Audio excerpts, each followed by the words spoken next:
συνεχίζουμε την εκπομπή μας διατηρώντας τον φάκελο λειψιδρία παύλα διαχείριση υδάτων στην Κρήτη ανοιχτό. Θα συνομιλήσουμε, όπως σας έχω προαναγγείλει, με έναν άνθρωπο που έγραψε ένα πάρα πολύ ενδιαφέρον άρθρο. Ένα άρθρο που έχει τίτλο «Σχέδιο διαχείρισης νερού στο Δήμο Χερσονήσου». Όμως η διαχείριση του νερού στο Δήμο Χερσονήσου έχει να κάνει, μπορεί να μας δώσει δείγματα, παραδείγματα για το πώς μπορούμε να διαχειριστούμε τα νερά γενικά στην Κρήτη. Ο άνθρωπος αυτός είναι ο πρόεδρος του Αστικού Συνεταιρισμού Δασκάλων και Νηπιαγωγών Νομού Ηρακλείου Βραχόκηπος και πρόεδρος του Συλλόγου Εργαζομένων ΙΕΦΚΑ Ανατολικής Κρήτης, ο κύριος Μάνος Παπαντονάκης. Κύριε Παπαντονάκη, καλή σας μέρα. Σας ευχαριστώ πολύ για την αποδοχή της πρόσκλησης να συνομιλήσουμε σήμερα. Καλημέρα κύριε Αγγελάκη, καλή εβδομάδα σε εσάς και στους ακροατές σας. Να σε ευχαριστήσω και εγώ θερμά για την πρόσκληση και την ευκαιρία που μου δίνετε να μιλήσουμε δημόσια για ένα τόσο κρίσιμο ζήτημα, τη διαχείριση του νερού. Και είναι, όπως όλοι γνωρίζουμε, ένα θέμα που αφορά όλους, έτσι, από τον αγρότη έως τον ξενοδόχο, τον απλό πολίτη που καθημερινά χρησιμοποιεί το νερό στο σπίτι του. Ακριβώς. Μας αγγίζει όλους. Κύριε Παπαντονάκη, η πρώτη με ερώτηση είναι γενικής φύσεως και διαδικαστικής, αν θέλετε. Από πού ορμόμενος, βέβαια η απάντηση είναι μάλλον σαφή, μπορείς να την προβλέψεις, αλλά νομίζω εάν τη δώσετε εμπεδώνουμε ακόμα περισσότερο το θέμα και η εμπέδωση νομίζω ότι είναι καλό για να οδηγηθούμε κάποια στιγμή στη λύση του. Λοιπόν, από πού ορμόμενος γράψατε αυτό το άρθρο? Ως ενεργός δημότης, κύριε Αγγελάκη, αισθάνθηκα την ανάγκη να εκφράσω κι εγώ τους προβληματισμούς μου.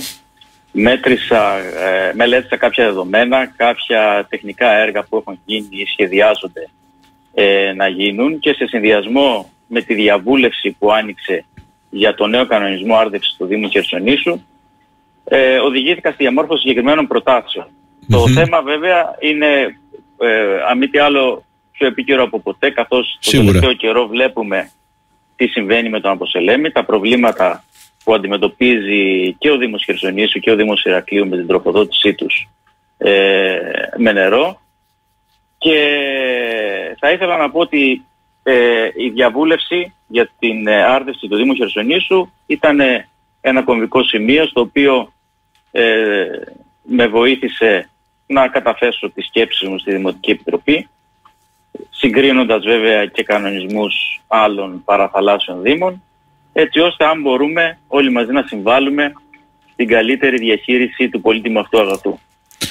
Κύριε Παπαντονάκη, διάβασα το άρθρο σας και βλέπω ότι προτείνετε σύγχρονα τεχνολογικά μέσα. Νομίζω ότι πράγματι πρέπει να καταφύγουμε σε αυτά. Πείτε μας λοιπόν τι είναι αυτά τα μέσα που προτείνετε και σε ποιο βαθμό μπορούν να βοηθήσουν. Κοιτάξτε να δείτε, είναι σε εξέλιξη η υλοποίηση τέτοιων μέσων τηλεμετρίας όπως λέγονται, ώστε να εγκατασταθούν στα διοικητικά όρια του Δήμου Χερσονήσου. Δεν έχει ολοκληρωθεί ακόμα το συγκεκριμένο έργο, ωστόσο όλοι θα πρέπει να γνωρίζουμε ότι τέτοια συστήματα δεν είναι φυσικά πολυτέλεια τώρα πια το 2025, αλλά επιτρέπουν την έγκαιρη ανίχνευση διαρροών, τον ορθολογικό προγραμματισμό παροχής και την ακριβή εικόνα κατανάλωσης. Άρα θα μας βοηθήσει να έχουμε λιγότερη σπατάλη, χαμηλότερο ενεργειακό κόστος και προφανώς διαφάνεια στη διαχείριση. Ξαναλέω όμως, ο Δήμος Χερσονήσου έχει σε εξέλιξη την υλοποίηση τέτοιων έργων. Έτσι. Απλά θέλουμε να τονίσουμε την ανάγκη της άμεσης ενεργοποίησης αυτών των τεχνολογικών μέσων και συμπληρωματικά τα υπόλοιπα έργα τα οποία αναφέρονται παρακάτω στο άρθρο. Λοιπόν, για πείτε μας λοιπόν ποια είναι αυτά τα έργα, πώς πιστεύετε εσείς ότι μπορεί να γίνει η ορθή διαχείριση των υδάτων? Θα πρέπει, κύριε Αγγελάκη, να δούμε ένα από τα προτινόμενα έργα είναι η αξιοποίηση των νερού των βιολογικών καθαρισμών. Σύμφωνα με το Ινστιτούτο Ελιάς και Υποτροπικών Φυτών Χανίων, το νερό που βγαίνει από τους βιολογικούς καθαρισμούς θα μπορούσε να αρδεύσει 1,4 εκατομμύρια στρέμματα γεωργικής γης σε ολόκληρη τη χώρα, προφανώς, όχι μόνο στην Κρήτη. Ναι. Έτσι, κατ' επέκταση καταλαβαίνετε ότι και στην Κρήτη θα ήταν πολύ σημαντική η ενίσχυση της άρδευσης με αυτή τη δυνατότητα. Αυτό που λείπει, θα έλεγα, εδώ τοπικά στην Κρήτη και μελετώντας έτσι και το Ηράκλειο πιο συγκεκριμένα και το Δήμο Χερσονήσου, είναι ότι δεν υπάρχουν δεξαμενές οι οποίες θα μπορούν να αποθηκεύουν αυτό το νερό και προφανώς δεν υπάρχουν και δίχτυα που θα κατευθύνουν το νερό αυτό στις εκτάσεις για την απαιτούμενη άρδευση. Άρα λοιπόν εδώ θέλουμε την παρουσία του κεντρικού κράτους να χρηματοδοτήσει τέτοιου είδους έργα. Είναι πολύ σημαντικό το νερό να μην χύνεται στη θάλασσα. Για παράδειγμα, θα σας πω ενδεικτικά ένα νούμερο. Σύμφωνα με τη ΔΕΙΑΗ, περίπου 30.000 κυβικά πέφτουν στη θάλασσα. Ναι. Αυτά δηλαδή που βγαίνουν, εννοώ, από την επεξεργασία, την τριτοβάθμια επεξεργασία. Το καθαρό νερό, ας πούμε, που προκύπτει από το βιολογικό. Ναι. Αντίστοιχα στο Δήμο Χερσονήσου, για να έχουμε μια εικόνα, τους θερινούς μήνες η τάξη μεγέθους αυτή εκτιμάται περίπου στις 10.000 κυβικά τη μέρα και το χειμώνα, το καλοκαίρι, και το χειμώνα περίπου στις 4.000 κυβικά τη μέρα. Άρα καταλαβαίνετε λοιπόν ότι είναι μια πολύ χρήσιμη ποσότητα για την άρδευση των γεωργικών εκτάσεων. Αν αναλογιστεί βέβαια κανείς ότι περίπου ένα πολύ μεγάλο νούμερο, 7,9 εκατομμύρια κυβικά το χρόνο, εκτιμάται ότι απαιτείται για την άρδευση των εκτάσεων των 20.000 στρεμμάτων που βρίσκονται στον Δήμο Χερσονήσου. Άρα λοιπόν η συμβολή του νερού από τους βιολογικούς καθαρισμούς εκτιμώ ότι θα είναι πάρα πολύ ουσιαστική, πάρα πολύ σημαντική. Mm-hmm. Και ξέρετε κάτι, κύριε Αγγελάκη, με στεναχώρια θα σας πω ότι υπάρχουν άλλες περιοχές στην Ελλάδα που έχουν υλοποιήσει τέτοιου είδους μέτρα εδώ και πάρα πολλά χρόνια και δεκαετίες. Θα σας πω ενδεικτικά για τη ΔΕΙΑ της Χαλκίδας, όπου το 2000, παρακαλώ, πριν 25 χρόνια, έγινε η πρώτη απόπειρα να αξιοποιηθεί το νερό που βγαίνει από το βιολογικό καθαρισμό και μάλιστα εκείνη την περίοδο είχαν ξεκινήσει και υπήρχε και φύτευση μιας ολόκληρης πλαγιάς μπαίνοντας στην πόλη της Χαλκίδας, εκεί στη Μεγάλη Γέφυρα για όσους έχουν πάει, να υπάρχουν πάρκα τα οποία φωτίζονται εκεί. Και από το 2000 εμείς ακόμα δεν έχουμε ουσιαστικά υλοποιήσει κάποιο τέτοιο έργο. Αυτό το εκφράζω έτσι με λύπη μου. Τώρα, να μην κουράζω τους ακροατές σας με τι γίνεται σε άλλες περιοχές, να πούμε ότι τις προτάσεις που κατατέθηκαν στο Δήμο Χερσονήσου, στη Δημοτική Επιτροπή στην ουσία, η οποία θα αναλάβει να τις επεξεργαστεί και θα τις μεταφέρει στο Δημοτικό Συμβούλιο του Δήμου προς ψήφιση, περιλαμβάνουν επίσης την κατανομή ανατοπικό διαμέρισμα και αρδευτικό τομέα, ειδικούς κανόνες αναζώνη, να χωριστεί δηλαδή σε ζώνες ο Δήμος, και αυτή η πολυτομεακή οργάνωση της άρδευσης θα μπορέσει να μας οδηγεί σε μια οργάνωση προφανώς, καθώς έχουμε εδώ στο δικό μας Δήμο τουλάχιστον, έχουμε τις παράκτιες τουριστικές ζώνες που περιλαμβάνει ξενοδοχεία και έχουμε και την ενδοχώρα με τους ελαιώνες και άλλες πολυετής καλλιέργειες. Mm-hmm. Για κάθε τομέα λοιπόν θα μπορούσαν για παράδειγμα να θεσπιστούν κάποιες ρήτρες προτεραιότητας παροχής ανά περίοδο, γιατί κακά τα ψέματα άλλες είναι οι απαιτήσεις το καλοκαίρι στην παράκτια ζώνη και άλλες είναι στην ενδοχώρα. Mm-hmm. Επίσης θα μπορούσαν να θεσπιστούν ωράρια άρδευσης και δυνατότητες περιορισμών σε περίοδους λειψιδρίας με σαφή όμως κριτήρια ενεργοποίησης. Δεν μπορούμε να κόψουμε δηλαδή το νερό εντελώς σε μία περίοδο κρίσης, έτσι. Θα έχουμε όμως μια πιο αποτελεσματική διαχείριση, εκτιμώ. Επίσης μια άλλη πρόταση έχει να κάνει με τη διαφοροποίηση τιμολογίων αναπεριοχή. Δηλαδή θα μπορούσαμε να θεσπίσουμε μια υψηλότερη χρέωση τη θερινή περίοδος, ώστε να αποτρέπεται η υπερκατανάλωση, που παρατηρούμε τι γίνεται, ας πούμε, γύρω μας, καθώς έτσι κινούμαστε στα όρια εντός του Δήμου, και τη σημερινή περίοδο να έχουμε μια χαμηλότερη χρέωση, διευκολύνοντας τον παραγωγό. Παράλληλα, θα μπορούσε να υπάρξει τιμολόγηση ανακατηγορία καλλιέργειας, ώστε η χρέωση να αντανακλά την πραγματική κατανάλωση.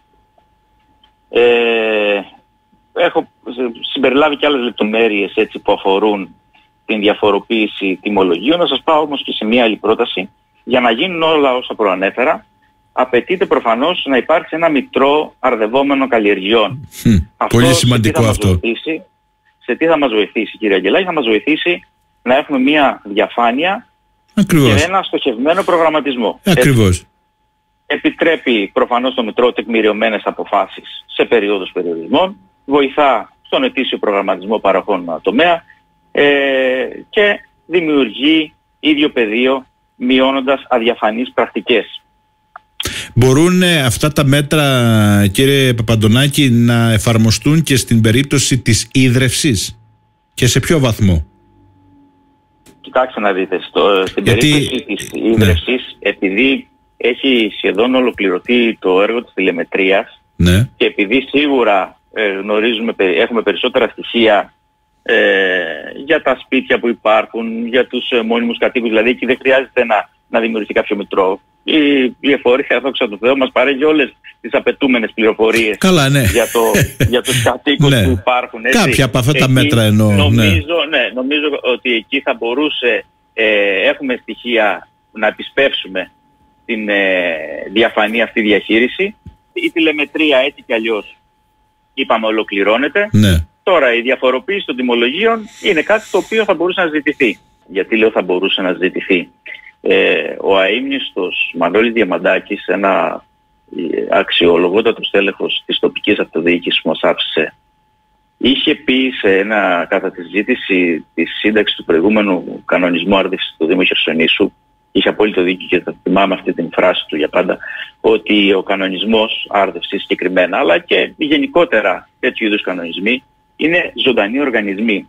Πρέπει να τους βλέπουμε και πώς κινούνται κατά τη διάρκεια εκτέλεσής τους, και αν χρειαστεί να παρεμβαίνουμε. Άρα λοιπόν έρχομαι να συνδέσω αυτό με αυτό που με ρωτήσατε, ότι θα μπορούσαμε να δούμε κάποια μέτρα πιλωτικά, ενδεχομένως σε κάποιες περιοχές, και εντός ενός εύλογου χρονικού διαστήματος να τα αναθεωρήσουμε, να τα βελτιώσουμε, να κάνουμε προσθήκες, να αφαιρέσουμε πράγματα. Άρα λοιπόν το νερό, δυστυχώς, επειδή έχουμε φτάσει σε αυτό το σημείο να αγωνιούμε κάθε μέρα για το πού θα το βρούμε και πώς θα καταφέρουμε να εμπλουτίσουμε τον υδροφόρο ορίζοντα και να σώσουμε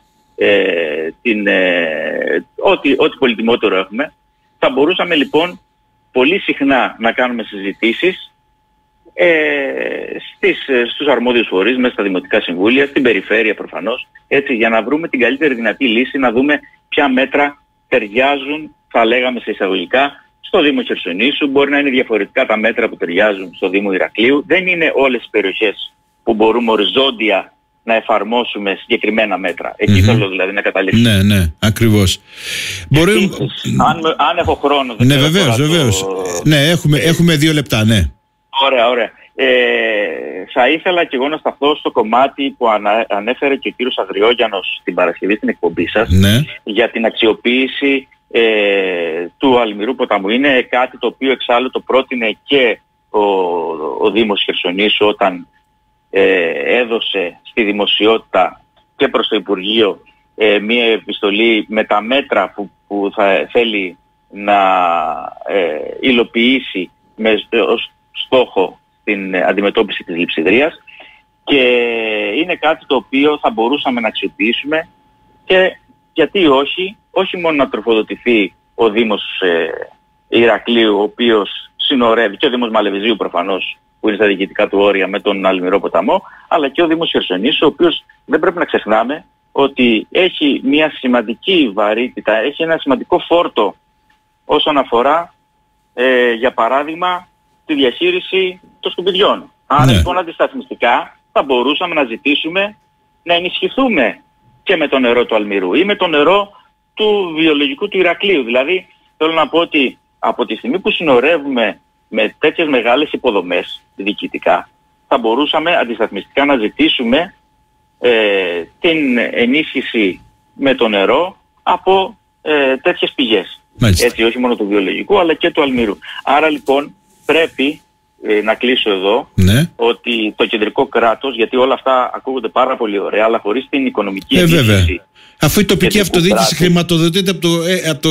Μόνο αυτοδιοίκηση στα λόγια είναι, δεν είναι στον τίτλο.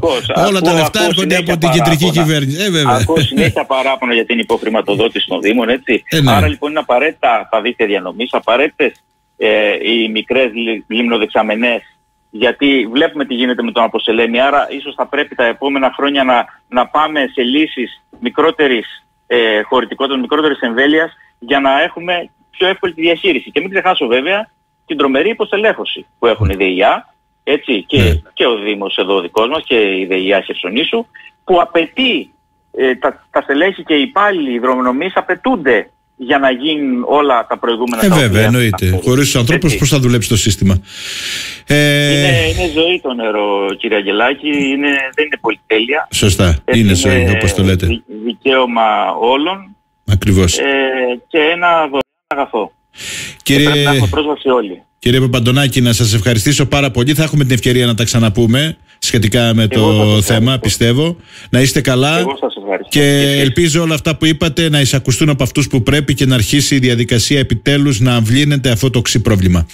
Καλή σας μέρα. Ευχαριστούμε πολύ.